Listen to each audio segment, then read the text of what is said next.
Eh bien, bonjour à tous. Merci d'être venus aussi nombreux pour faire une petite partie de Ticket to Ride. C'est très gentil de votre part. Alors, pour petite information, Ticket to Ride, c'est le nom français des aventuriers du rail. Hein, c'est pour ceux qui ont déjà joué. D'ailleurs, on va commencer par un petit sondage. Qui a joué aux aventuriers du rail? Ah, bon, faut pas que je dise trop de bêtises. Qui a joué à d'autres jeux de société du groupe Asmodée? Ok, d'accord. Et attention maintenant, la petite question subsidiaire. Qui a joué à une adaptation numérique de l'un de ces jeux de société de Ticket to... Ah, je ne pensais pas avoir un tel succès. Donc, cette petite présentation va être basée sur les jeux de société et surtout leur adaptation numérique et qu'est-ce que cela, en fait, à quoi cela correspond. Et je vais vous montrer que au final, c'est un monde totalement différent de ce qu'on peut imaginer autre que le développement de jeux, on va dire, standards ou ce genre de choses. Donc je vais vous emmener dans un petit voyage en train où on va faire plusieurs stations et où on va découvrir le monde merveilleux du board game. Donc, on va déjà commencer par le conducteur. Hein. Je m'appelle Pierre Salmon, je suis un senior développeur en C++. J'ai travaillé très longtemps sur du back-end, en fait. Et en fait, j'en ai eu marre de jamais voir le résultat que par des chiffres ou des lignes ou des graphiques. Donc, je me suis dit, je vais travailler sur le front-end maintenant pour faire des jeux. Et bien entendu, hein, vous imaginez bien, je suis un grand fan de jeux de société. On va maintenant un peu parler de la loco qui va nous emmener jusqu'au bout. Donc, la loco, c'est le groupe Asmodée. Donc, le groupe Asmodée, c'est le leader européen depuis 2013 de tout ce qui est le board game, donc les jeux de société. Et c'est le troisième vendeur, le troisième aux USA, sachant que les USA, c'est le plus gros marché pour tout ce qui est le jeu de société. On est juste derrière Hasbro et Mattel. Donc, vous voyez les bons gros mastodontes, quoi. Asmodée, ça correspond à quoi? Ça correspond à 10 studios de création.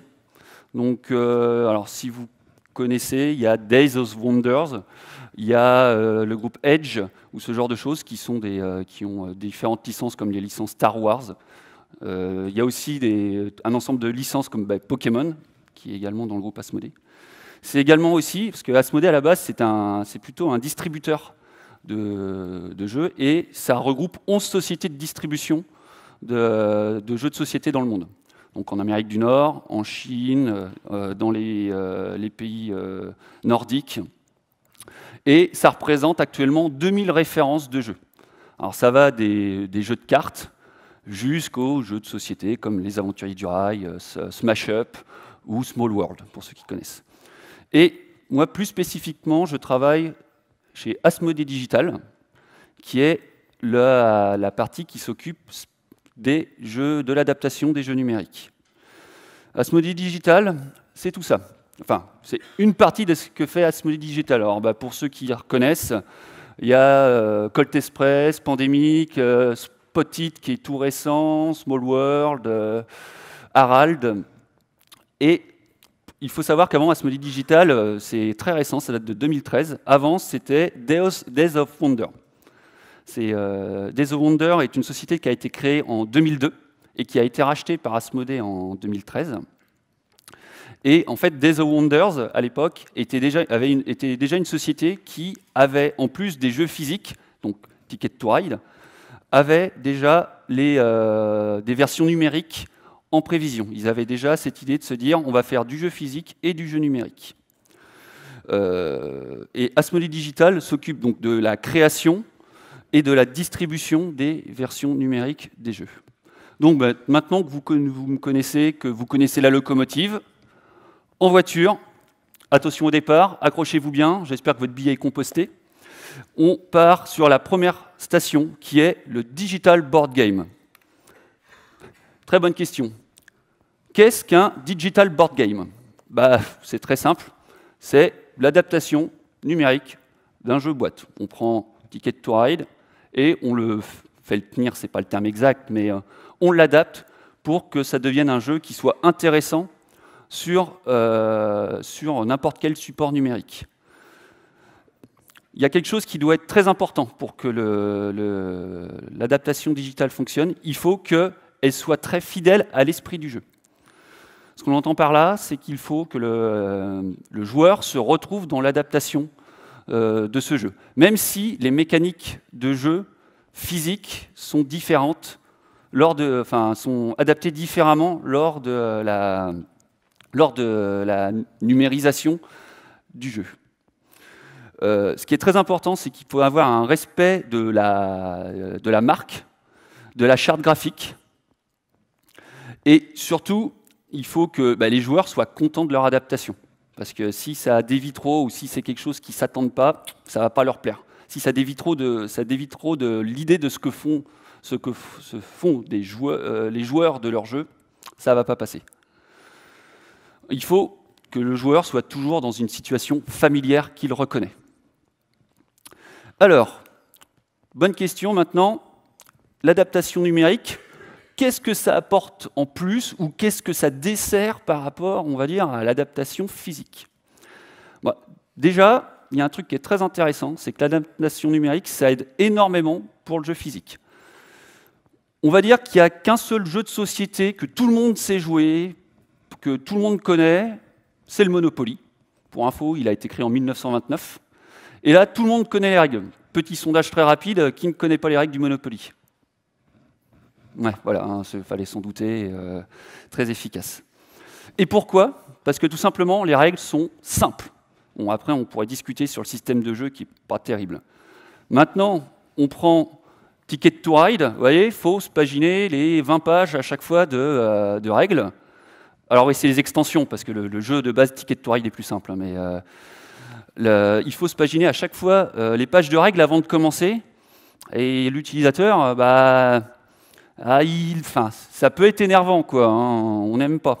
Alors que c'est vrai que si qu'on a une version numérique sur son PC ou sur son smartphone, où on a un tutoriel qui est bien construit, où il nous explique vous pouvez faire ça, vous pouvez cliquer là, déjà, on comprend le jeu, et le jour où on joue à la version physique, ça devient tout de suite plus clair et beaucoup plus intéressant. Ensuite, je vais vous parler d'une autre façon ce qu'apporte aussi le digital board game par rapport au jeu physique. Et pour cela, on va se mettre dans une petite situation. Donc, on est samedi soir, on est entre potes. Là, on est content parce qu'on vient de foutre la misère à son meilleur copain en le fumant à Ticket to Ride. Alors là, on ne voit pas, mais sur le côté, là, il faut imaginer les bières, le décapsuleur, enfin... On a passé un bon moment. C'est super intéressant, quoi. Et en plus, ce qu'on peut imaginer, c'est que typiquement, le copain, lui aussi, il a son smartphone, mais il est à côté de vous, et vous vous dites, tiens, si on joue ensemble, pas de problème, on fait une connexion locale Wi-Fi, on joue ensemble, on passe par le Bluetooth, on joue ensemble, ou pas de peau, son smartphone n'a plus de batterie, c'est pas grave, on fait ce qu'on appelle du pass and play, c'est-à-dire on joue, on lui passe la tablette, il fait sa partie, et etc. Et là, ce qu'on se rend compte, c'est que pour jouer, le support n'a plus du tout d'importance. On peut complètement se passer de notre petite boîte, de notre petite carte. On a juste besoin d'avoir notre téléphone, notre télé, parce qu'on peut très bien mettre ça on peut imaginer mettre ça sur une console. Enfin, tout système où on pourra jouer pourra nous permettre de nous amuser. Donc, comme je vous le dis, on peut y jouer partout et on pourra y jouer à toute heure, même contre des personnes qu'on ne connaît pas. Troisième point très important entre la différence entre le digital board game et le jeu physique. Voilà, ça c'est un petit graphique interne. Bon, je ne vous ai pas mis les chiffres, mais il faudra me croire sur parole. C'est la vente de version boîte de Ticket to Ride. Donc c'était en 2011. Là, le petit icône, là, c'est la sortie de la version iPad de Ticket to Ride. Comme vous pouvez le voir, imaginez avant 2011, les ventes stagnaient un peu. Sortie de iPad Ticket to Ride, les gens ont essayé, c'était en vente à 6 $, je crois, à l'époque. Et c'est trop bien, super, allons acheter la boîte. Résultat des courses, un mois plus tard, 40% d'augmentation de ventes sur les versions boîte. Alors, vous dites pourquoi c'est 40, comment tu as calculé? En fait, c'est une moyenne des deux augmentations pour obtenir ce chiffre de 40%, quoi. Et là, j'ai pas de graphique pour ça, la réciproque est vraie aussi. Ça veut dire que les gens qui ont joué à Ticket to Ride chez des amis se disent « Ah, c'était bien et tout, bah, si on achetait la boîte, la boîte c'est 40 €, il faut que les gens soient là. Ah non, mais attends, à 5 €, tu as la version digitale qui est disponible sur ton smartphone. Bon, bah hop, on prend. Avec une version boîte, on peut acheter, actuellement, on peut acheter environ 10 versions digitales. Donc, l'un dans l'autre, on y gagne. Donc, le troisième point, c'est que ça permet d'augmenter le nombre de ventes de la version boîte.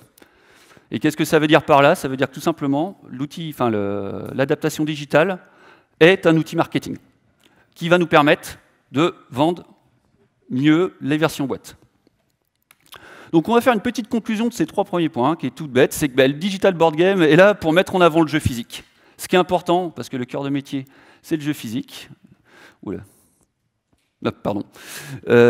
C'est aussi très important de créer une communauté autour de ce jeu, pour que justement les gens fassent découvrir à leurs amis et participent à on va dire, des événements autour du jeu. C'est de pouvoir y jouer partout. Et c'est pour cela aussi que le digital board game n'est pas un jeu vidéo. Donc, c'est un peu violent comme accroche, parce que bon, c'est quand même quelque chose qu'on lance sur son smartphone pour jouer, etc. Ça ressemble à un jeu vidéo quand même. Mais je vais vous expliquer, c'est pas tout à fait vrai. Déjà, le point très très important, c'est que le digital board game, c'est l'adaptation d'un jeu physique existant et pas l'inverse. Ce principe-là signifie que derrière, on a des mécanismes de gameplay très spécifiques du jeu physique que l'on doit ensuite adapter au jeu logique, enfin au jeu numérique. Derrière, c'est pas si facile que ça à mettre en place. Des fois, certains jeux physiques ne s'adaptent pas très bien à des jeux numériques. Et inversement, ces mécanismes de gameplay, on peut les retrouver dans certains jeux. Par exemple, je pense à Hearthstone, pour ceux qui connaissent. Je crois que c'est Blizzard qui fait ce jeu-là. Où en fait, c'est une mécanique de jeu qui ressemble à un jeu de société. Par contre, l'adapter en jeu physique, je crois que ça existe. Je ne sais pas s'il sera la même réussite. Non, bon, je ne connais pas trop les concurrents. L'adapter en jeu physique, c'est pas dit qu'on va dire que ça aura la même réussite que la version numérique. Car le principe de jeu, même si ça ressemble à un jeu de société, c'est vraiment adapté pour faire du jeu vidéo. Ensuite, derrière, comme je disais, les mécanismes de jeu, comme par exemple, je vous ai parlé tout à l'heure de pouvoir jouer et de passer à son voisin, c'est des mécaniques de jeu qu'on ne retrouve pas, enfin qu'on retrouve moins maintenant dans le jeu vidéo. Un FPS, on est derrière, chacun est derrière son écran et on est en train de jouer.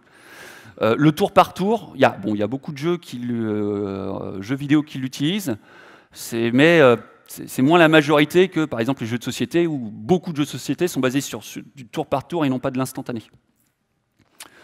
Donc, comme je disais, des mécaniques de gameplay très différentes.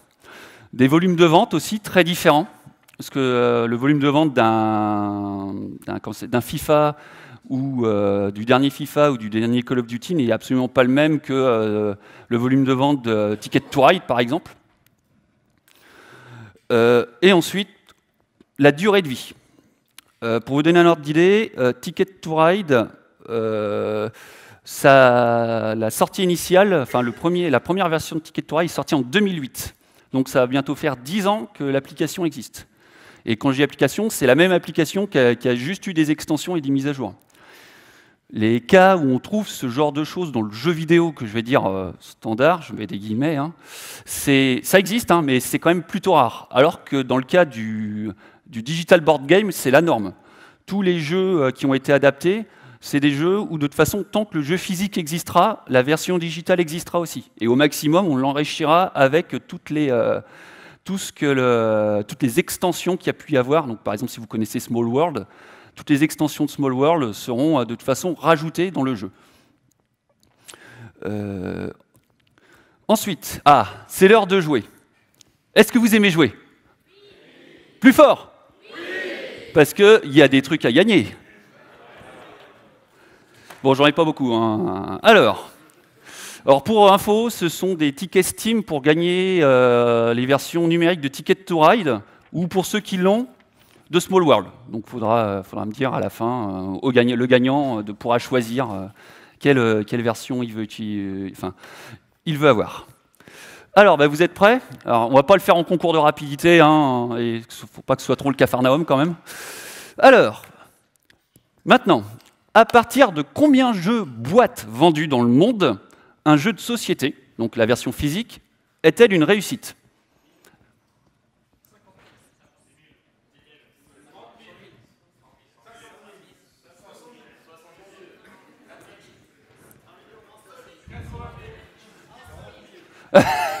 Non, un seul.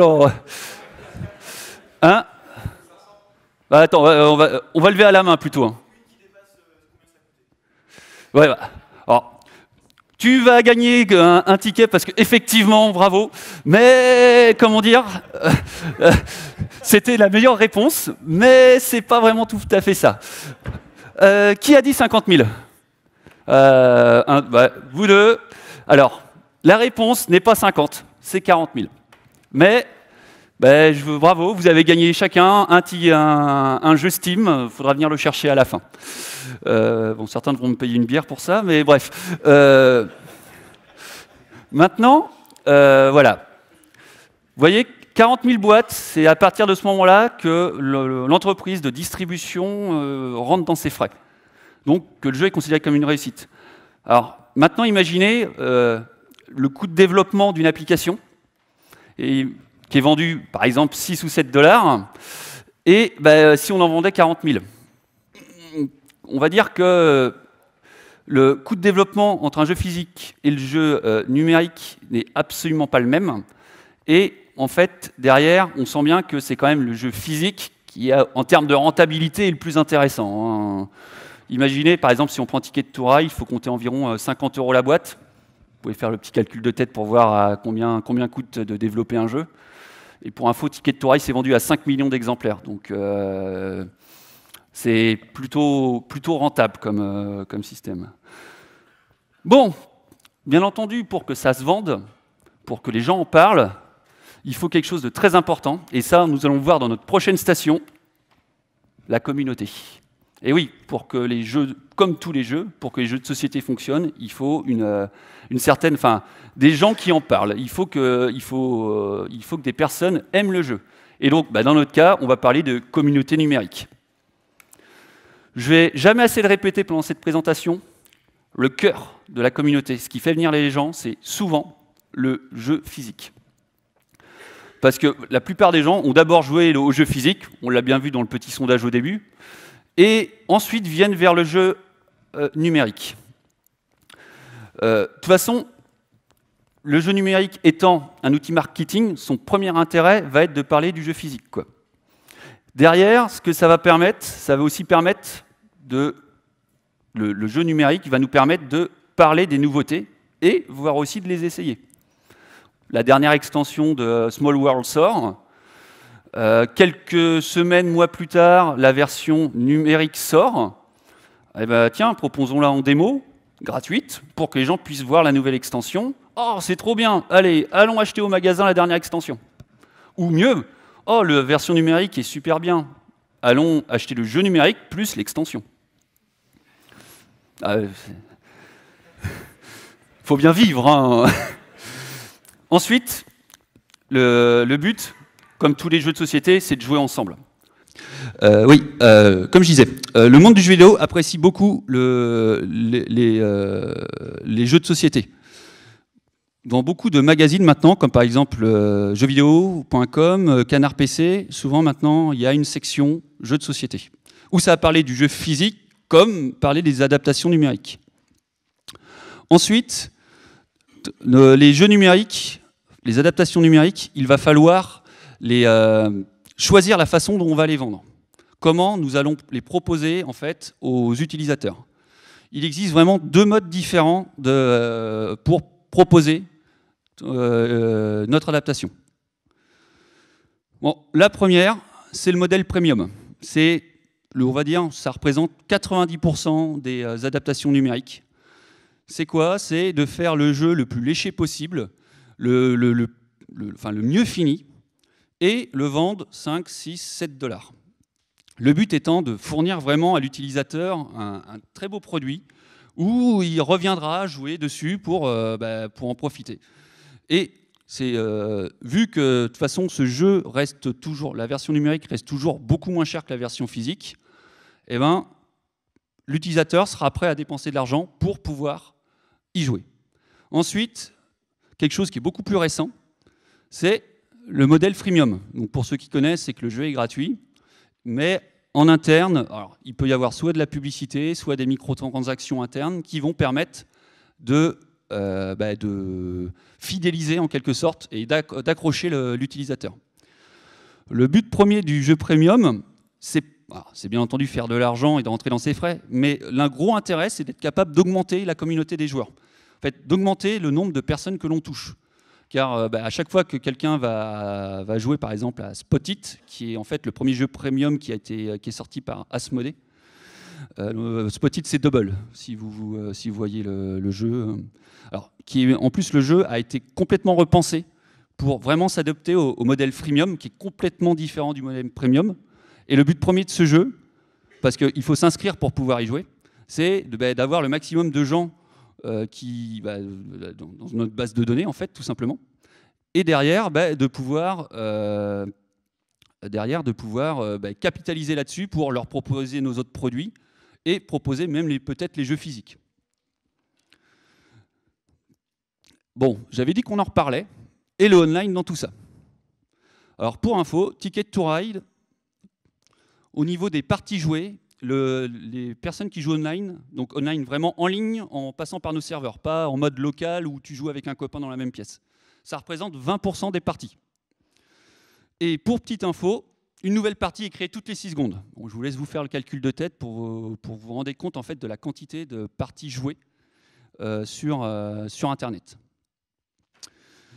Et donc l'intérêt du online, c'est effectivement que les gens puissent échanger ensemble, jouer ensemble et de pouvoir typiquement faire des tournois spontanés. Il existe des events de tournois physiques du jeu et exactement la même chose pour la version numérique.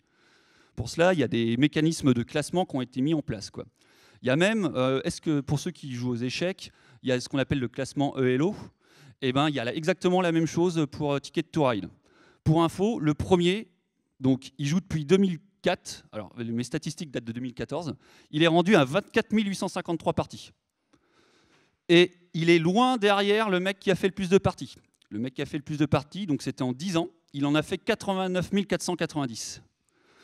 On a fait un calcul au boulot, en fait, il doit être chômeur, il ne doit pas dormir la nuit, enfin, c'est assez impressionnant. En fait, typiquement, c'est comme les parties de poker, c'est que le jeu permet de lancer plusieurs parties en même temps, vu que c'est un jeu qui a un mécanisme asynchrone. La personne joue 3 à 4 parties en même temps. Alors, en fait, le online, l'expérience a montré quelque chose. C'est que pour que le online marche bien, il y a quelques règles à respecter pour que l'utilisateur soit content et qu'il ait envie de revenir jouer au online. Alors, typiquement, les joueurs, qu'est-ce qu'ils veulent? Ils veulent un endroit, un lobby, pour pouvoir se rencontrer, échanger et également trouver d'autres joueurs pour créer une partie. Très important pour eux de pouvoir se rencontrer, de pouvoir vraiment discuter et pas juste créer une partie, on clique, on cherche une partie, etc. Ça, on s'est rendu compte que ça ne marche pas. Les gens sont mécontents de ce mécanisme-là. Ils veulent vraiment pouvoir échanger avec les gens avant de jouer. Du chatting en cours de partie. Alors, à différence justement d'un FPS ou d'un jeu en temps réel, là, on a le temps de taper, le temps que la personne choisisse. Alors, est-ce que je fais cette route-là? Est-ce que je tire une carte? On a le temps par exemple, de un peu le troller ou ce genre de choses via du chatting, quoi. C'est toujours sympathique. Le changement à chaud de joueur défaillant. Qu'est-ce qu'il y a de plus énervant d'un mec qui est en train de perdre et d'un seul coup, clac, déconnecte? On a envie de se lever et de le trouver et de lui envoyer un coup de poing virtuel. Et donc pour cela, parce que dans le jeu, on va dire l'adaptation de jeu, l'adaptation de jeu, on se rend compte que les joueurs, en fait, le classement, c'est pas ça qui les dérange le plus. Ce qu'ils veulent, c'est terminer de jouer. Ils veulent terminer leur partie. Donc le hot swap, c'est quoi? C'est d'être capable de remplacer à chaud via un bot le joueur qui s'est barré ou qui a quitté la partie violemment, quoi. Comme je vous en ai parlé tout à l'heure, un mode de jeu asynchrone, bah, tu joues, tu es dans le métro, tu passes sous un pont, enfin, tu passes dans un tunnel pour être exact. Tu passes dans un tunnel, hop, ton copain, c'est pareil, il est de l'autre côté, il est en train de jouer. D'un seul coup, je sais pas, il a une réunion ou ce genre de choses, il a un planning meeting, quelque chose comme ça. Et ben, hop, mais il fait sa partie, il attend la notification qui viendra ensuite derrière pour dire, bah, ça y est, ton adversaire a joué, c'est à ton tour de jouer. Pour cela, typiquement sur les téléphones portables, on utilise les systèmes de notification de Google, d'Android ou de iPhone pour que ça fonctionne correctement. Un système de réputation, alors ça existe partout. Donc le système du karma. Ah, ce joueur-là, il s'est barré 10 fois d'une partie, ben, on ne va pas jouer avec lui, hein. Et enfin, le concept de la player clock. Alors, qu'est-ce que le concept de la player clock? Bah, c'est simple pour ceux qui connaissent les échecs. C'est qu'en fait, au lieu d'avoir une turn clock, ça veut dire un temps par tour, on a un temps pour la durée d'un jeu. Parce que c'est pareil, si on prend par exemple, si on fait une analogie avec le poker, il n'y a rien de plus énervant quand on fait une partie de poker en ligne et qu'on a 5 minutes d'attente de voir le mec qui joue à 4 minutes 59 secondes, quoi. C'est stressant au possible. Donc, il y a un mécanique qui est plus proche en fait du système justement des échecs et qui effectivement est très très bien adapté au monde du jeu de société et de l'adaptation numérique du jeu de société. C'est hyper long à dire. Digital Board Game, c'est également aussi un vecteur de communication. Dans tous les jeux, toutes les news Asmodée sont présentes. Dans tous les jeux, on peut acheter les jeux numériques, on peut acheter les extensions et on peut même acheter les jeux physiques. Donc comme ça, c'est parfait. Et aussi, on aime bien frimer, hein, justement, hein, quand on a éclaté son pote à Ticket to Ride, on a envie que la planète entière le sache, donc hop, on balance ça sur Facebook ou Twitter, histoire de un petit peu le taquiner, quoi. Parce que bon, c'est toujours intéressant de le voir rouge de colère, quoi. Et donc, en conclusion de tout ça, je crois que vous l'avez tous compris, le but, c'est toujours mettre en avant le jeu. Le jeu, on peut le considérer comme une marque. C'est comme Mario chez Nintendo. Le but, c'est toujours que la marque soit mise en avant. Que ce soit par la version numérique, les versions physiques. C'est très important. Bon, eh bien, en fait, là, on vient de terminer notre petit trajet. Il est temps d'un petit peu de faire un petit tour à la maintenance, histoire d'un peu voir en fait, comment ça marche tout ça, comment on fait ces jeux. Alors, sous le capot de la loco, on va parler un petit peu technique. Vous inquiétez pas, c'est pas non plus trop technique, hein. Déjà, toutes les contraintes que l'on a à développer une adaptation digitale. Comme vous en doutez, il faut que ça touche le plus grand nombre de personnes, donc c'est des jeux multiplateformes. Il faut qu'on adresse iOS, Android, Windows, les télés comme les Android TV ou les Apple TV, et aussi les consoles. Alors, pour vous donner un petit ordre d'idée, actuellement, sur un jeu qui se trouve sur, par exemple, Ticket to Ride, qui se trouve sur toutes les plateformes, il y a environ 40 à 50% des ventes qui sont faites sur iOS, 30 à 40% sur Android, et le reste, on va dire les poussières, c'est Steam. Vous voyez, on sent bien que c'est quand même des joueurs mobiles sur tablette qui sont vraiment intéressés par par ce style de jeu. Alors, comme j'en ai parlé tout à l'heure, il faut aussi une longue durée de vie pour les applications. Ça veut dire qu'on va éviter d'utiliser le dernier langage poète-poète qui est sorti, que personne ne maintient, ou ce genre de choses, quoi. On va essayer d'être assez cohérent, quoi. Ensuite, et c'est peut-être ça le plus difficile, on a également des matériels fortement hétérogènes. Comme je vous disais, il faut que, quand on vend un produit premium, il faut vraiment que le produit soit bien fini. Donc, si on prend par exemple un écran Retina ou un Android, un Android TV ou ce genre de choses, tout ce qui est résolution, tout ce qui est input utilisé ne sont pas les mêmes. Et pourtant, il faut qu'on soit le plus précis, il faut que ce soit le plus joli possible. Et donc, il faut être capable de prendre en compte toutes les différences entre tous ces systèmes pour pouvoir les utiliser. Et enfin, et ça c'est le plus dur, c'est la gestion du réseau. Parce que, comme je vous disais, avec tous les différents modes de jeu, que ce soit le mode local, donc où on passe par le Bluetooth, ou le Wi-Fi, que ce soit le mode Internet, c'est assez compliqué à mettre en place, qui plus est sur des systèmes qui ne sont pas spécialement interopérables entre eux. Je vous laisse imaginer la galère de faire communiquer un iPhone par Bluetooth avec un Android. C'est très compliqué. C'est vraiment pas fait pour causer ensemble, quoi. Donc, voilà. Déjà, ça vous met bien, ça vous présente bien la difficulté. Mais pour cela, on a notre superbe château. Ça, c'est toutes les. J'espère que tout le monde arrive à lire. C'est c'est les fondations en fait donc de Asmodée Digital. Donc, on va commencer à la cave. Donc à la cave, en fait, ce qui est très important, comme je vous disais, vu qu'on est sur un outil marketing, ce que l'on veut, c'est notre base de données qui va contenir en fait toutes les informations sur nos jeux, sur les utilisateurs de nos jeux, sur alors c'est anonymisé bien sûr, mais sur leur façon de jouer, tout ce qu'il nous faut pour faire de la data analytics, pour ensuite derrière améliorer nos jeux. On passe à l'étage supérieur, là où le Scalable Server et la REST API. Donc le Scalable Server, en fait, c'est tout le back-end qui va nous permettre de jouer en ligne, de créer des parties en ligne, de jouer avec des amis, de pouvoir échanger via du chat.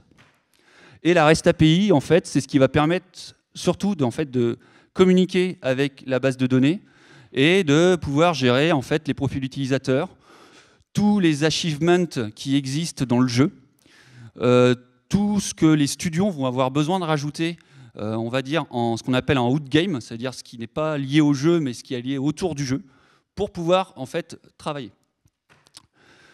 L'étage suivant, donc ça c'est l'étage que je connais le mieux parce que c'est là où je travaille, qui est en 3 parties. Donc le C++, yes, via Cocos Dodo, que je vais vous parler dans quelques minutes, qui est en fait qui a permis de développer justement Ticket to Ride et Small World.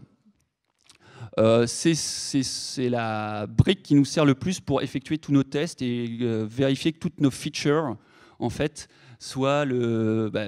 ont un sens, ou est-ce qu'en fait ça nous sert à rien, quoi. C'est vraiment notre banc de test. Ensuite derrière, parce que la mode oblige, le Unity SDK avec toute une adaptation qui a été faite pour pouvoir fonctionner au sein de notre système. Et derrière, donc, le Studio Manager qui est fourni aux studios tierces qui développent des applications pour nous, pour justement pouvoir travailler avec la REST API. Et l'Identity Server, ça, c'est du côté des utilisateurs, ça va permettre justement de s'identifier et de pouvoir récupérer toutes les informations qui nous sont propres, enfin qui sont propres aux utilisateurs dans la database. Alors, le back-end, je vous ai parlé, en fait, derrière, c'est de la technologie Scala. Donc pourquoi du Scala? Tout simplement parce que historiquement, le serveur était en Java, désolé. Et derrière, les personnes qui l'avaient mis en place sont des experts en Java et en tuning de VM. Et c'est vrai que le Scala, fonctionnant sur la VM Java, ils se sont dit on va rester comme on est vu qu'on maîtrise bien cette technologie et on va passer sur du Scala. Mais pourquoi le Scala? Parce que ça respecte le paradigme de programmation par acteur. Donc pour ceux qui connaissent, c'est très proche du Erlang. Et ce paradigme, clairement, est vraiment très adapté au système de jeu asynchrone tel qu'il est fait au sein du serveur. Et c'est également idéal en fait, pour la gestion haute disponibilité du serveur. Parce qu'en fait, vraiment, chaque partie est instanciée à la volée dans un cloud. Au niveau des ressources, la programmation par acteur fait qu'il n'y a pas de risque il y a moins de risques que ça se rentre les uns dans les autres ou des problèmes de concurrence. C'est vraiment très efficace. Alors, petite architecture logicielle du back-end. Alors, ça va être très simple. Donc là, vous voyez le client. C'est tout simplement votre jeu. vous voulez lancer une partie en ligne, et ben hop, on se connecte à l'authentification serveur. L'authentification serveur nous fournit toutes nos informations pour pouvoir se connecter donc au scalable server. Le scalable server, c'est quoi? En fait, c'est un cluster de plein de machines qui tournent avec du Scala, qui communiquent entre elles et qui gèrent en fait via de la haute disponibilité, où le client va aller instancier ce qu'on appelle dans notre jargon le player acteur. Donc la représentation du joueur au sein du back-end. Donc il arrive, imaginons là, il commence un peu à voir ses trucs, et là il se dit tiens cool, je vais lancer une nouvelle partie. Et une nouvelle partie, c'est quoi? C'est un game actor. C'est-à-dire que quelque part, on redemande au cluster, dis-moi où est-ce que tu as de la place pour que je puisse lancer une nouvelle partie. Sur le premier serveur.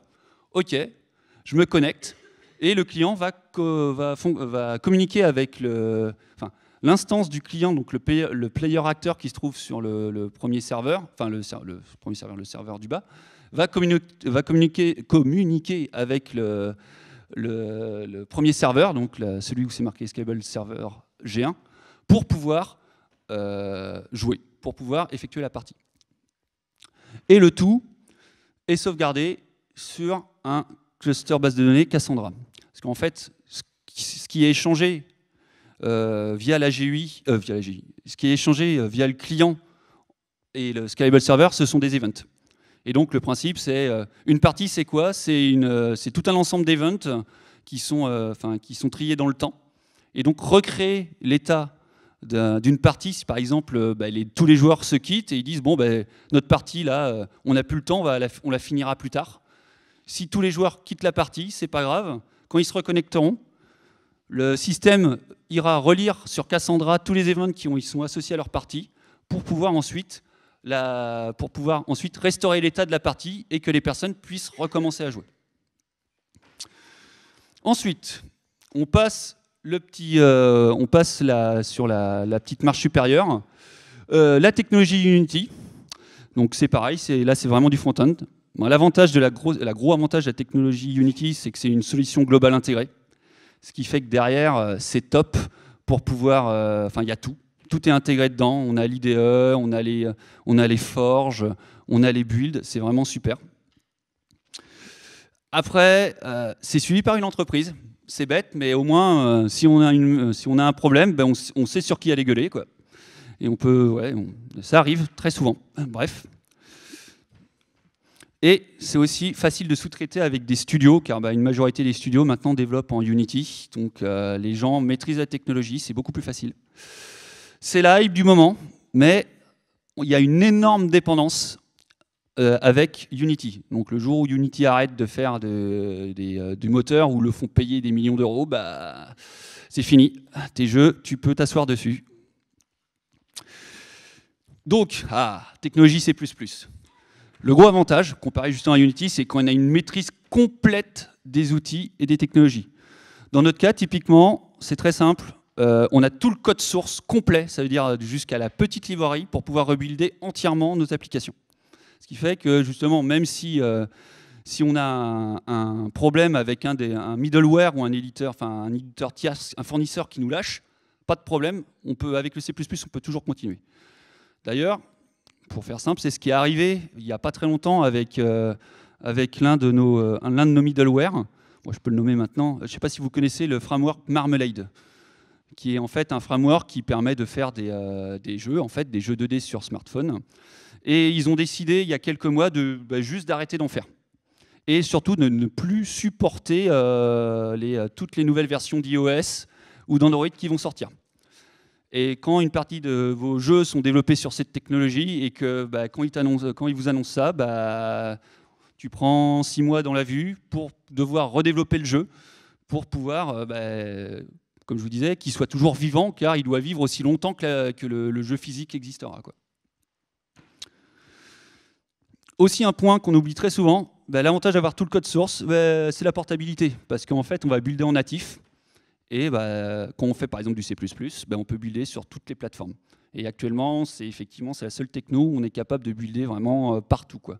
Donc même sur les consoles ou sur les Apple TV, Android TV. Et aussi, alors, typiquement en région parisienne, c'est assez facile de trouver des profils C++ qui vont être capables de travailler sur les technologies, quoi. Et bah, c'est quand même très très intéressant parce que c'est pas trop compliqué de trouver de la ressource, quoi. Et des fois, on en a vraiment besoin. Alors, qu'est-ce qu'on utilise pour justement développer nos adaptations numériques? Bon, déjà du C++, pour être plus exact, du C++ 14, yes. Alors pour info, le C++ 17 vient de sortir, donc c'est très intéressant et je pense qu'on y passera très bientôt. Un outil de build multiplateforme, CMake, donc qui est un excellent outil de build, enfin excellent. C'est le moins pire de tous les outils de build, on va plutôt dire ça comme ça. Mais l'avantage, c'est qu'il fonctionne sur effectivement toutes les plateformes. Et vu qu'il gère très bien le cross-platform, c'est vraiment un atout. On a aussi une grosse intégration de third-party business. Alors, pour ceux qui connaissent, des outils comme Amplitude ou Crashlytics. Donc, Crashlytics, c'est un outil qui permet de récupérer les informations en cas de crash sur un mobile. Et Amplitude, c'est un système de data scientist, enfin de data analyst plutôt, utilisé par nos data scientists pour récupérer les informations et toutes les informations qui viennent des joueurs. Typiquement, savoir par où ils passent pour aller dans tel endroit du jeu, est-ce qu'ils arrivent à se retrouver dans les menus, est-ce que c'est bien la bonne pub, ce genre de choses. Et enfin, le cœur du système, c'est le framework Cocos 2Do. Donc, qu'est-ce que Cocos 2Do? Cocos 2Do, ou Cocos 2DX, version Days of Wonder. C'est un fork de Cocos 2DX, qui est en fait qui est un framework multiplateforme de jeux. Ça permet de créer très facilement des jeux 2D sur tout type de plateforme, que ce soit de l'Android, de l'iOS, et même sur console. C'est très efficace, ça marche très bien.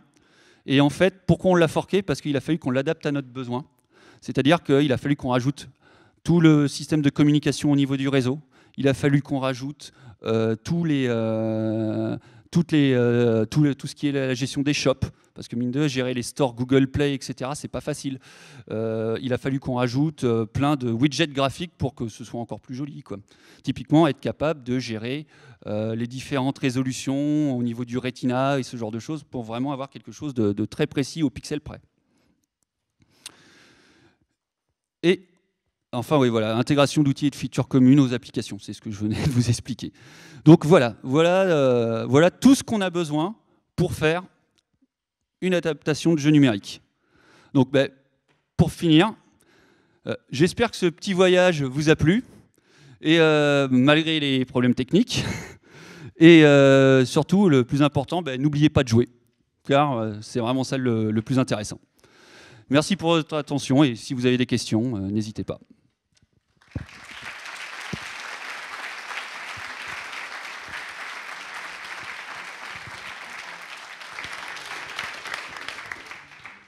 Oh là, il faut être gentil avec moi.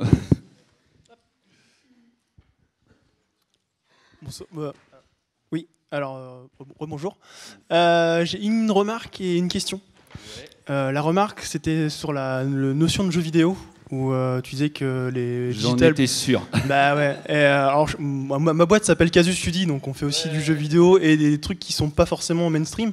Mais juste pour dire que le jeu vidéo, et rappeler que c'est pas forcément que des FPS ou des trucs comme ça, il y a toute une marge. Alors c'est très vaste et du coup, dire que les digital board games ne sont pas des jeux vidéo, je trouve que c'est un peu biaisé. Je comprends où tu veux en venir, que c'est pas du mainstream, mais que c'est pas forcément la bonne formulation. Non, clairement, oui, on est d'accord, c'est un jeu vidéo. C'était juste pour justement marquer la différenciation par rapport à beaucoup d'autres styles de jeux. Surtout, en fait, c'était de mettre en exergue le fait que l'adaptation de jeux vidéo numérique a vraiment aussi le côté où c'est lié à un jeu physique, quoi. Ouais. C'est plus pour ça. C'était voulu, hein. Fallait que ça soit un petit peu accrocheur. Hein. Je comprends le truc. Et alors l'autre question, pour savoir quand est-ce que Seven Wonders en mobile sortira? Pardon? Quand est-ce que Seven Wonders en mobile sortira? Alors il faut savoir que la version mobile existe, sauf qu'en fait ça fait un tel bid que ça a été décidé de ne pas totalement la déployer. D'accord. En fait, Ok. le problème, c'est que Seven Wonders étant un jeu très compliqué en termes de règles, en termes de vente, malheureusement, ça s'est vu, quoi. Et ça n'a pas été très intéressant. Enfin, ils n'ont pas décidé d'aller plus loin dans les développements ou ce genre de choses. Peut-être que plus tard, il va y avoir une adaptation, mais comme je disais, une adaptation.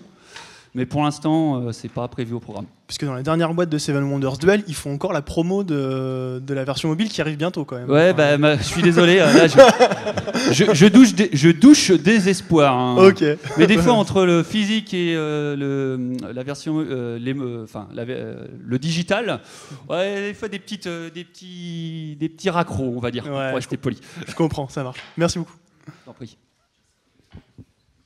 D'autres questions? Soyez pas timide, je mords pas. J'ai juste besoin d'une bière maintenant.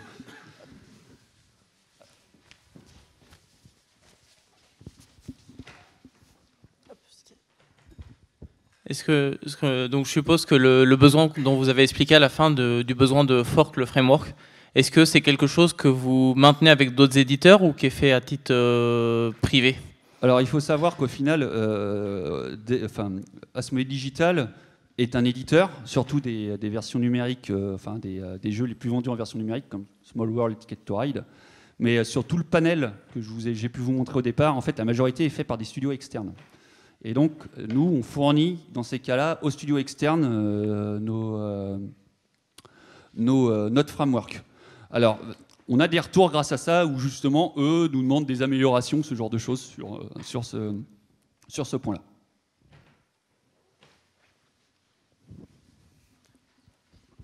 Dans votre framework, là, vous avez parlé pas mal de réseaux, d'interfaces. Est-ce que vous avez une brique qui est dédiée à la gestion des règles, à proprement parler? Alors non, le framework est vraiment là pour, on va dire, tout ce qu'on appelle le hood game, quoi. Vraiment tout ce qu'il y a autour du jeu. Il apporte pas spécialement, enfin, il apporte quelques outils, quelques help pour ce qui est des règles. Mais le jeu en lui-même, c'est le jeu en lui-même qui va coder les règles, en fait. D'accord, donc à chaque fois c'est spécifique. Et... Voilà. Le framework, c'est vraiment là pour avoir une GUI, enfin, de développer une GUI à mettre devant, développer en fait tout un ensemble de systèmes qui vont permettre de communiquer avec les autres. Mais le moteur de règles, le moteur de jeu, lui, reste lié à l'application. Et j'en profite. Et une dernière par rapport à des board game arena, votre position là-dessus. Ça marche un peu sur les plateformes l'implémentation des jeux numériques. Pardon? Une plateforme comme web, comme Board Game Arena. Je ne connais pas du tout, j'avoue. Donc, je ne sais pas s'il y en a d'autres qui connaissent. Alors, il y en a au moins un. Après, soyons clairs, ce qui est intéressant aussi, enfin, ce qui fait aussi que l'adaptation jeu numérique marche, c'est la marque qu'il y a derrière. Et là, qui dit marque dit propriété intellectuelle. Et en fait, ce qui fait que, par exemple, Ticket to Ride est très intéressant, c'est qu'il y a la marque Ticket to Ride. Développer un chouchou le train, même avec les mêmes règles, ça passera pas pareil, quoi. Je vous conseille d'aller voir Board Game Arena parce qu'il y a des très gros jeux dessus, de très grosses marques. Je dis pas que les jeux sont je dis que ce qui fait vendre, c'est, comme je disais, c'est un outil marketing. Ce qui est le plus intéressant à vendre, c'est la version boîte, quoi.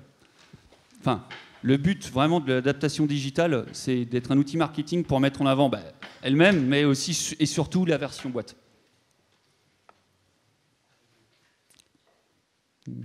Ah.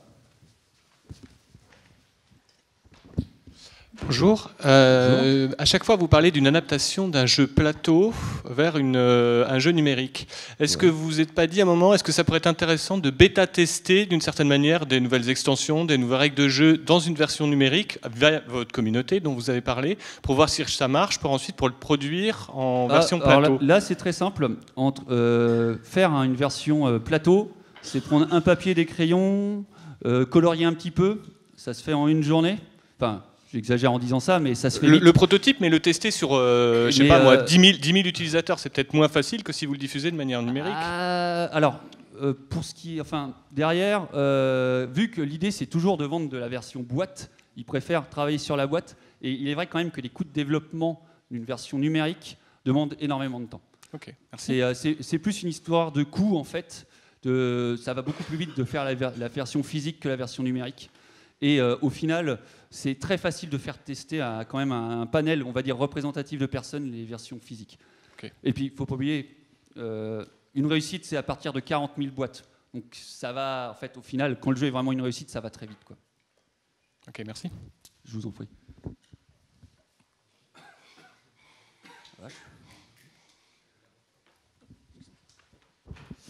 Bonjour, juste une question. Je suis un peu surpris de voir que c'est multiplateforme, c'est-à-dire que vous avez une seule base de code. Comment vous vous y prenez pour gérer en fait tout ce qui est maintenance par rapport à chaque plateforme spécifique? C'est plus. Plus sérieusement, je rigole pas, c'est ça. Hein. Tout, en fait, nos versions les plus adaptées sont entièrement en C++, et on utilise beaucoup de librairies open source qui sont déjà de base multiplateforme. Et on a, allez quoi, 5%, 5 à 10% du code simplement qui est spécifique aux plateformes.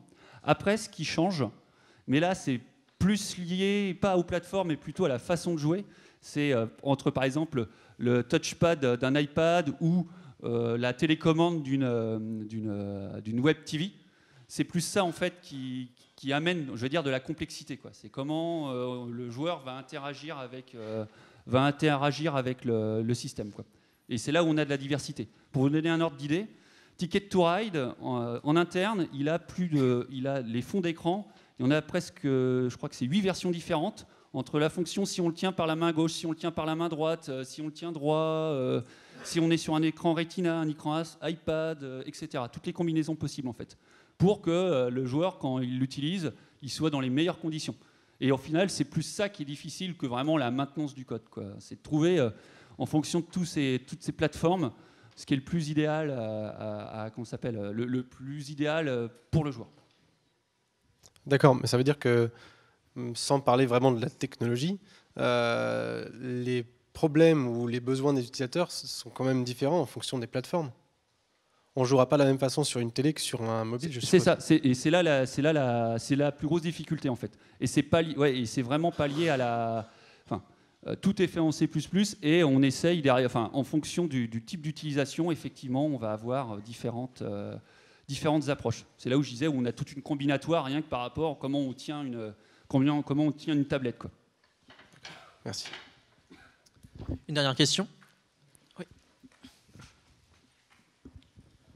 Une question sur un point de détail. Les jeux sont multiplateformes, mais est-ce qu'on peut faire des parties en ligne avec un joueur iPad et un joueur oui. Steam? Oui.